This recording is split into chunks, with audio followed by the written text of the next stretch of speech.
मैत्रिणींनो, आपल्या Morya Maharashtrian kitchen and व्लॉग्समध्ये आपले मनापासून स्वागत आहे।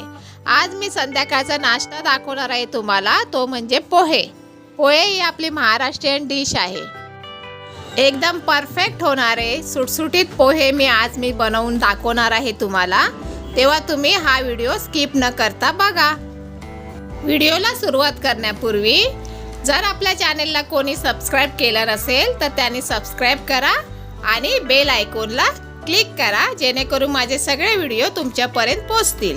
चला तर मग रेसिपीला सुरुवात करूया।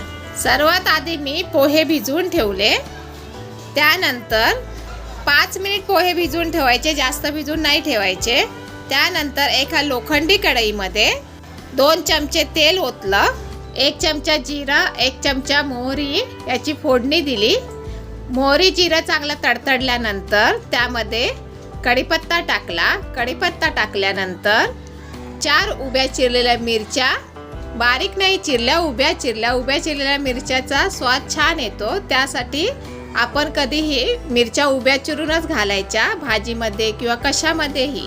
मिरची, कढीपत्ता, जिरे, मोहरी चांगली फोडणी परतल्यानंतर त्यामध्ये बारीक चिरलेला कांदा घालायचा। कांदा सुद्धा चांगला फोडणीमध्ये परतून घ्यायचा। कांदा परतून झाल्यानंतर त्यामध्ये अर्धा चमचा हळद घालायची। हळद घातल्यानंतर भिजवून ठेवलेले पोहे त्यामध्ये परतून घ्यायचे, चांगले खरपूस परतवायचे पोहे। तुम्ही बघू शकता मी कसे पोहे परतवत आहे ते। पोहे चांगले तेलामध्ये परतून घेतले तर पोह्यांचा कलर सुद्धा किती छान सुंदर दिसतोय, बघितलात का तुम्ही। त्यानंतर चिमूटभर साखर घालायची।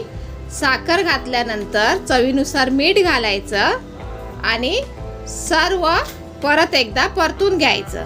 आता तुम्ही म्हणाल की साखर का घातली, आम्ही तर बाबा साखर नाही घालत असं तुम्ही म्हणाल, पण साखर एकदा घालून बघा। साखरेने ना पोह्याची चव अप्रतिम होते।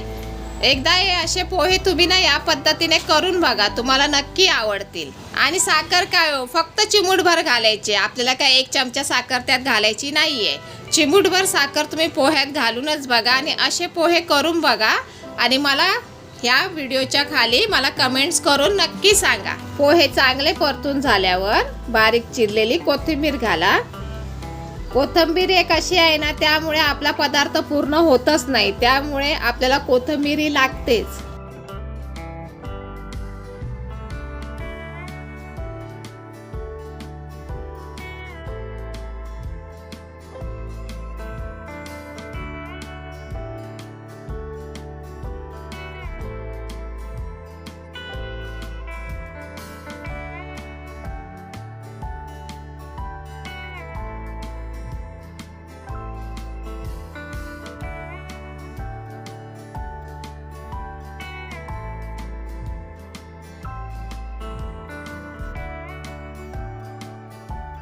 पाहिलात ना कसे साधे सोपे आणि झटपट आपले पोहे तयार झाले।